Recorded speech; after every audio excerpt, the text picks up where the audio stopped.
Hello, Brian. Hey, John. Good morning. Welcome to the Our Ability podcast. Excited to have you, and especially excited to talk about something that we've talked a lot about lately with the groups of people that we're working with, and Mhm. that's recruiting, and the other side of that is resume building. And Brian, one of the things that I was struck with when I met you for the first time is your emphasis on resume building. So that's what we're gonna get into a little bit here on the podcast. But before I do that, tell the world who Bryan Acton is. Absolutely. More than happy to. Everyone, as John mentioned, I'm Bryan Acton. I work here at Peraton. I've been in the talent acquisition community for over 24 years now, and I've done it on just about every genre of talent acquisition that you can think of, from being a full desk recruiter, technical recruiter, sourcer, headhunter. I've been a director of recruiting.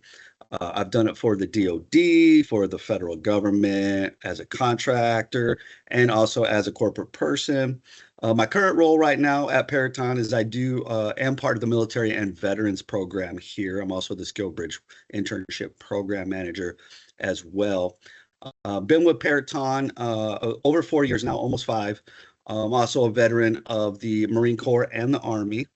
So happy to be here today and looking to see what I can contribute to the community, John.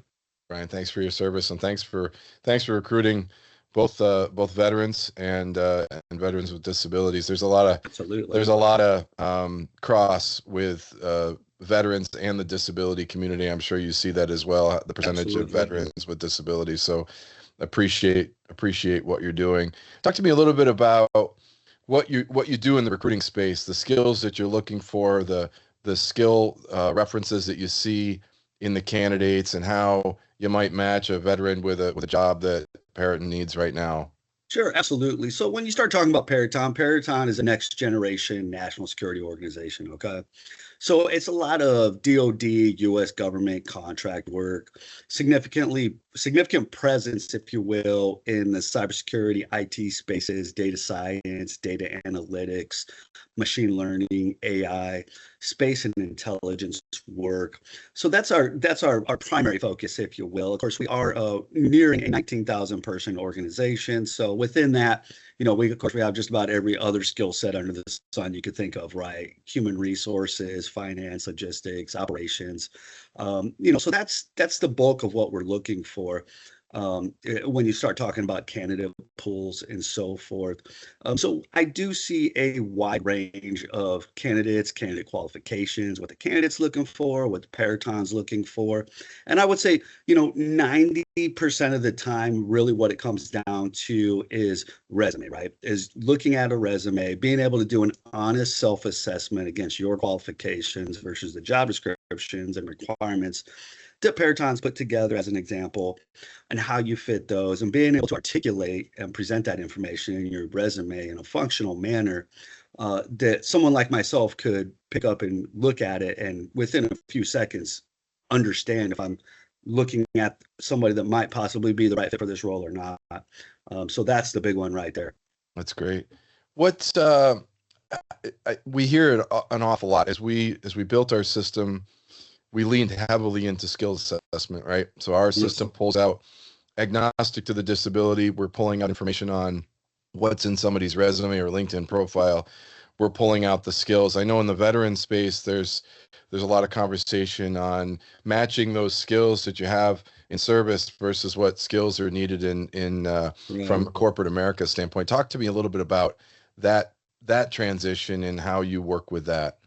Absolutely. Really what it comes down to is really, for me, I think most individuals I talk to, and I do like to caveat that the information I present, it really doesn't matter if you're a service member, a veteran, just an average individual looking to transfer their career, make career moves. So when you start talking about doing some of that skill identification, transfer of information, it really comes down to, for me, an initial focus, right? So a resume has to have a very particular focus. And what I find with a lot of resumes that, I may read or look at or, help individuals try to make a little more functional is that lack of focus is, can I look at your resume in 10 seconds and it tells me exactly who you are, what you do, and how long you've been doing it, and what you're trying to do now? So that literally is what we're looking for in about 10 seconds, maybe 15 if you're lucky, when we're looking at a resume. So that's why I really try to present my side of the structure here, as a recruiter, as someone that's been in this business for a long time. What am I doing that affects you as a candidate, right? And how can you present that information so it speaks to me fast and efficiently, right? So I'm huge on, as an example, like the executive summary, objective statement, whatever you want to call that piece of a resume, whatever it's titled. I don't think anybody really cares. It's the information that is in there that is very significant. So keeping a focus to that information. A lot of times I'll see folks that have too much information in there, that they're the jack of all trades, right? They have, experience in human resources, operations, logistics, resource management. And when you start reading that kind of thing, it steals the focus, right? Because once I read a sentence like that, I'm like, well, I have no idea really what you're trying to do, though. You applied to this job. But you can also think about, as a recruiter in our back-end system, say you've applied to 3 or 4 roles here, if you will. Now I see you might apply to 3 or 4 different types of roles. So now I'm even more confused. Like, are you trying to be cybersecurity, or are you trying to be logistics or operations or a program manager, an individual contributor, those type of things. So really what you want to do is really put a fast and fierce focus on it, so that when someone looks at it, they know immediately who you are, how long you've been doing it, and what you're trying to do now. So give us an example. I mean, are we looking at a paragraph on executive summary? Are we looking for one sentence? Like where are we going on that? Because I've seen thousands of these, and I've seen all sort of answers. And I agree with you. I'm 10 seconds and out. But what are we looking for in a good executive summary? Size matters, if you will. There is a such thing as too much information when you look at that summary statement, right? You don't want to litter so much information in there that nobody's going to read it anyway. Because when you start talking about a realistic review by a recruiter, I'll use Peraton as an example because that's who I work for. So we might get 50 to 70,000 applications per month. So that effectively means we can't read fully every resume. So we have to do a scan real quick. So, what you really got to ask yourself at first, do you have too much information in your summary? Is that information that maybe should be in the body of your resume, where you're going over your tasks, actions, and results, and qualifying your experiences, if you will, in that sense. But for me, ideally, the very first sentence of your summary statement is the most powerful statement in your whole resume. The rest of your resume is almost irrelevant if your first sentence is irrelevant to everything else, if you will. So when I start talking about that first sentence, it should get straight into the point. I'll use cybersecurity just because I feel like that's the one that always hits the top of my head, but it should say, I'm a senior cybersecurity professional with 15 years of experience, looking to further my career at another organization, or something like that, where it's very straight and to the point. It tells me who you are, how long you've been doing it, and what you're trying to do now. Yeah. In that sense. And then how important, and you teased on it a little bit, how important is that information at each job that you've had? I mean, I know that when we do our scans in our system, we're really looking at the body of what they've done when they've been at a certain company. So that text in there is really important. Absolutely. Tell me a little bit about that. It's very important, because when you start looking at that 10 to 15 second scan or skim you're going to get from that initial human being that's looking at your resume. Job titles matter, though, too. Is your job title relevant to your background? Is it too ambiguous? So you want it to speak to directly to the work you're in and what you're doing. And with that, I mean, that means you might have to get creative with your job title a little bit to make it match, because I think we're all kind of aware when you work in an organization, you can hold the same job at 15 different companies and they're all going to call it possibly something else. So that doesn't mean you have to go with that standard title that organization's given that role. You can go with a standard title for that role as a whole, as that skill set, if you will, at the same time. Now, I'm not saying, go way off the charts and call yourself something that you've never done, right? In that sense. But, role title does matter, though, too. because you want that to be relevant. Meaning, if you're a cybersecurity professional with 15 years of experience, the first job I look at on your resume should, cybersecurity incident manager, something like cybersecurity obviously should probably be in your title or something like that, director of cybersecurity, something, because it's creating more relevancy and also really creating that focus as well. So that way, when you're looking at the body of what you've had now in that job, so when you start looking at that first role, what that's going to do when I talk about focus, it's going to keep you on track. So now you're going to be talking just about your cybersecurity work, not other things you've done outside of that role, because you don't want to steal the focus, right? And I always use an example of, folks like to put their extracurricular things on there, pickleball champion or something like that. And it's like, well, that's awesome, but that's not a qualification for any role here. Like we don't do pickleballing or stuff like that. So it's keeping the information relevant. So keeping your job title relevant also helps keep you focused on the relevancy of the information you're presenting and the body in that. And when it comes to actually determining what kind of information should you really put in there, what's good, what's bad, I'm really big on, providing maybe a couple of sentences. It doesn't have to be some massive paragraph because chances are we're not reading massive paragraphs, right? But a couple of sentences best to really describe the role and the responsibilities of that role, right? I was a cybersecurity professional. I was tasked with doing A, B, C, and D for this A, B, C, and D company and organization and these types of things. And then go into some bulleted comments with your tasks, actions, and results. And I really pulled that from the old STAR method, right? The interview method, from the behavioral interview questions, those type of things. So I'm really taking the situation out of it because the situation can start to build a relevancy, right? If it's not relevant to my organization, the situation might not really matter, but the task, actions, and results, could be a good way to really add meat and potatoes to your qualifications, right? Because what you're going to want to do is look at that job description. So if we're saying, we want someone that has experience in with cybersecurity and stigging, intrusion detection, you're going to want to include that as part of your task action and results in that information. And that'll really help create qualification viability. Yeah. One of the two things that really come up, at least in the disability community, as we work through our system. And again, to remind everybody, we have a scanning system that we scan people's resumes and we ingest the information off that scan. It's OCR software. Everybody uses it. Every applicant tracking system uses it. You mentioned that you do some scan previous. We have two things that come up quite often. One is the scan gets denied. Oftentimes it's a photo, it's font, it's color, and I think people don't realize that if you're putting green on green or you've got a picture of a cat or, whatever, that's going to be denied. So a lot of people's rejection comes from the applicant tracking system can't scan. So talk to me a little bit about the how important it is to have proper font, proper look, proper dates, proper font size and color on color, because that's a big part of the scan being accepted or rejected. It really is, John, you really hit on a big part of the process here though too, right? When we start talking about creating a resume, a lot of times we tend to focus specifically on content, right? And we know over the years, if 24 years in, I've read tens of thousands of resumes, and everybody has their own idea of what they want it to look like, right? You're trying to sell yourself, so you might try to add some fanciness here, some color there, something that brings the eye to it, right? Well, in this type of situation, that's an absolute no-no, though. Simple wins the game here, and what I mean about simple is, you touched on a key point there. A lot of folks like PDF, right? But please do not save your resume as a PDF image.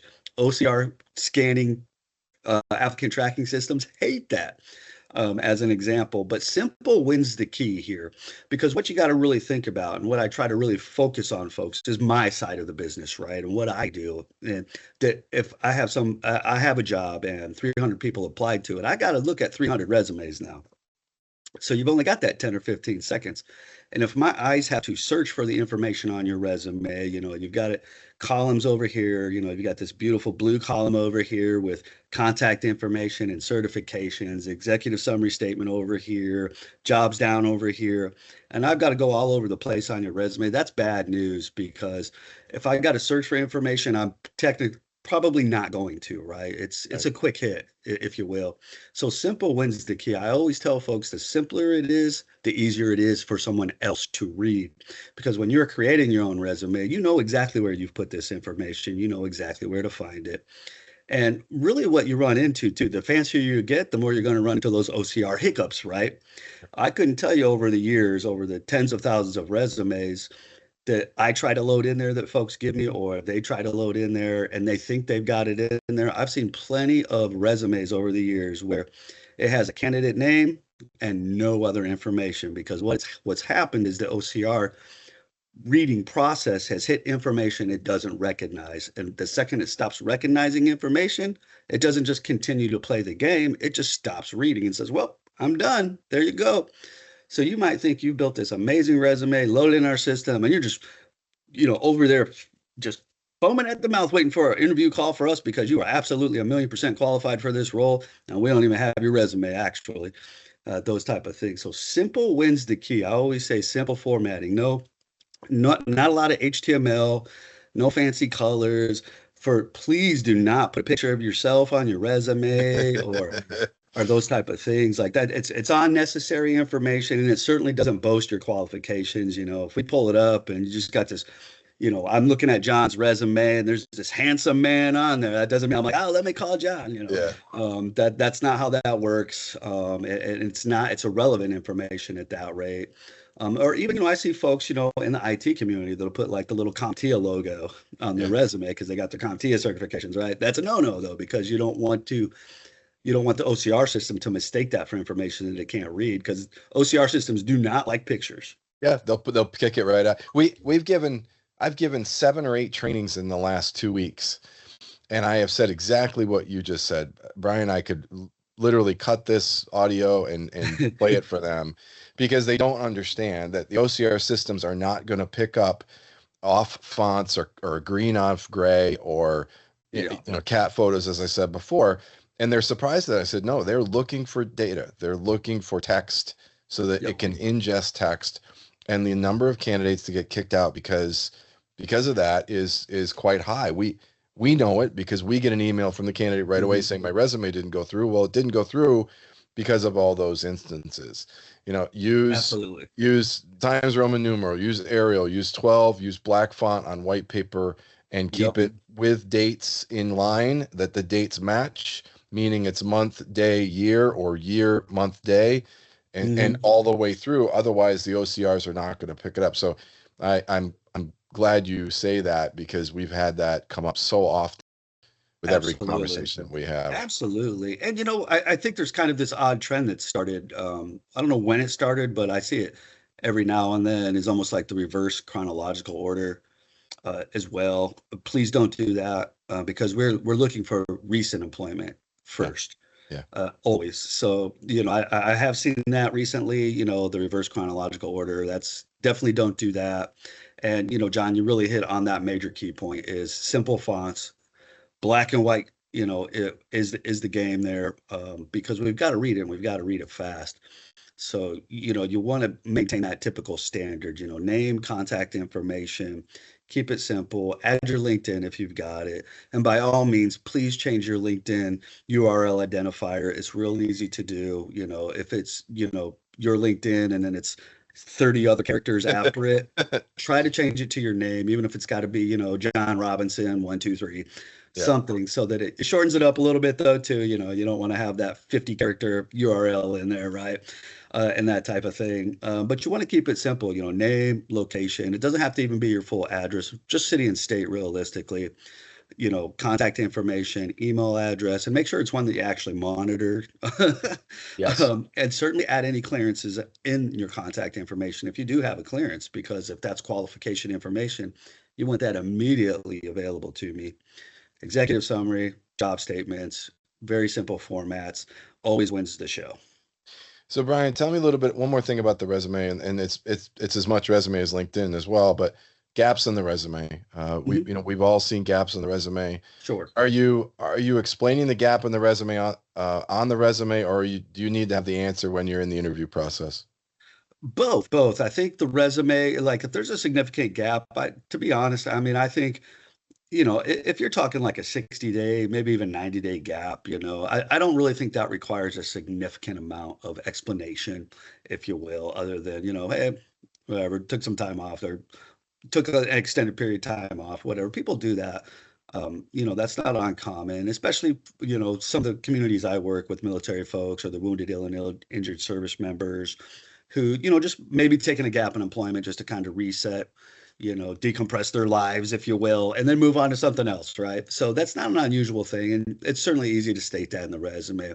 I think leaving a gap in a resume and an unknown gap in a resume is not a good idea, though, because it will always raise a question, right? So if you've got a 90-day gap, just put on there, just took a work hiatus, where it doesn't require a significant amount of explanation. It just lets us know why that gap exists realistically. And it's not any type of disqualifier. I've yet to ever say, well, somebody's not qualified because they took 90 days off and did something else for 90 days. But when it starts coming into, significant longer periods, years of a hiatus, there's two things that will come into play though, too. You certainly want to identify that gap, and you're going to want to add some explanation in that gap of what's been happening in that time, but you're going to want to keep it relevant to career or career focused, if you will, meaning you don't want to get overly personal in the information. That's not what that's there for. You just want to leave, hey, had to take this time off for personal reason, whatever. But then, of course, you're going to want to be able to have a more probably in-depth explanation if you get an interview on what exactly that time off was. And on your resume, when you have a gap that might be large, it might be a good idea to add in there what you may have done to functionally retain the skills at the same time. Because a larger gap might start being, well, maybe your skills are becoming irrelevant now too, because, industries change, things move. So you might want to identify things you've done in the meantime that have helped you retain those skills with those gaps. Absolutely, and I think that's really important. I mean, we've talked about it for years. Oversharing can be just as harmful as undersharing, right? But to be able to have that answer in the interview, it's different than on the resume. So I appreciate you for saying that. I think my final sort of question for you, work-wise, here is, we're going through a transition here in the United States, around the world. Are you sensing a change in skills that you're looking for at Peraton and the recruiting that you're doing? Are you cognizant of the skill changes that are coming? What are you looking for now, and do you think it'll change here in the next 3 to 5 years of the skills that you're looking for? It's always changing market. I got to definitely tell you, after 24 years, what's come and gone has constantly been a shift, and it's kind of like the heartbeat of the job market, right? It's always, things come, they go, things become more relevant, less relevant. And it's really understanding the overall job market picture right now, though, too. Because when you start talking, 10 years ago, I think every person you talk to you could tell, like, hey, a job in cybersecurity is the way to go. Plenty of work out there. There's work everywhere. It's a high demand skill. But that might not be the case nowadays, really looking at it, using that one as an example. I find that particular skill to almost be a saturated market right now. But I can put a cybersecurity role out there, and it's going to get a lot of candidates that apply to it. So when you start talking about the shift in some of these skill dynamics, if you will, is having, maybe cybersecurity then as a secondary skill to another primary skill, which might be like data science, data analytics. Data is the thing right now, being able to do a lot of data, understand data, present data, skills like Python, using those type of things to acquire, a lot of metadata and be able to turn it into something that can be presented to somebody that they can understand in that sense. Yeah. So for me, I think that's probably the bigger shift is in data and data analytics, and those data sides of the house are some of the big ones. And of course, the new term of the year, right? The machine learning and the AI, right? That's a big one right there. But I think, anymore when you start looking at the evolution of some of these things, I mean, I personally myself, 2 years ago, I think I barely touched AI, if ever. But now I almost daily do think on something, hey, I got to write this. I don't know about with, here's thought what I present. Can you get me started and, you know, pump something out real quick? And you're like, okay, well, I've got a base outline. Let me build from that. You know, those type of things. So I think those are some of the new skills that are kind of really coming into the picture. The technical realm, the technology realm. You know, I can't say I can speak too far outside of that. You know, but those are where you're seeing probably some of the bigger trends. Yeah, I agree with you. I mean, data is king, and you know, we get asked more and more about the data sets that we build, and that's inclusive of disability, and it's all of that. But now we're getting asked more and more by disability groups, can you help us synthesize our data? So we're, you know, we end up being on both sides of the AI equation. So it's very interesting. Bryan, I want to thank you for being on the podcast. I promised 20 minutes. I've gone 4 minutes over. I apologize for that, but I am going to ask you a favor. And that Absolutely. is, I've been asked to do 2 or 3 webinars coming up that'll be more private in nature on building your LinkedIn profile. And so if you don't mind, I'd love to have you back and do a webinar where we invite some people, especially people with disabilities, on the importance of a LinkedIn. You mentioned it, you teased it. You're exactly right. First thing I did is I changed my URL to be John Robinson Our Ability instead of just, you know, 8,000 characters. Right. So I agree with that, but I'd love to have you back on if you don't mind, and Absolutely. in both formats, the podcast and the webinar, because it'd be great. Absolutely. You know, I love to present that one, John. I'm not going to lie to you. That's one of my favorites. Somehow, over the past 15 years, I became a LinkedIn master. So I like to share that information. You know, I believe in the power of the tool of LinkedIn. And just to throw a quick one in there before we get too far over, is my job, my roles have come from LinkedIn anymore. Yeah. I haven't applied to a job in some time now. It's all come from LinkedIn, my network, and using it effectively. So I really like to let folks get a bigger understanding of how to use it in a way that's really much more effective. Yeah, amen to that. Bryan, thank you. We'll do this again. Appreciate you. Awesome. Thanks for your time, John. Thanks for the invite. Happy to be here. Looking forward to the next one. There you go.